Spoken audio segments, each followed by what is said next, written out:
Clams naturally have been occurring in the lagoon for a few thousand years, and we know that due to the Ayis.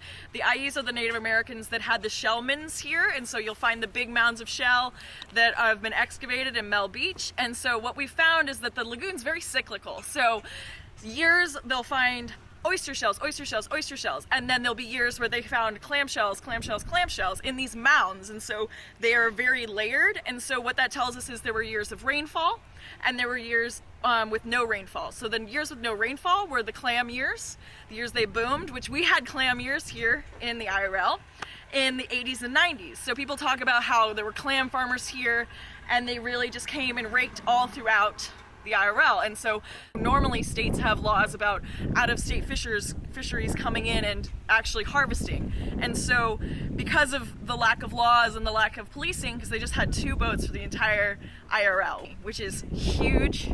So with that, we kind of had an overfishing issue as well as water quality degradation. So the clam population really kind of dwindled, and at one point was less than 200,000 here in the IRL when we used to see around 9 million towards the clam booms. And so by doing this project, we're trying to just kind of get those clam numbers up and reintroduce those bivalve species that are the natural liver of the river.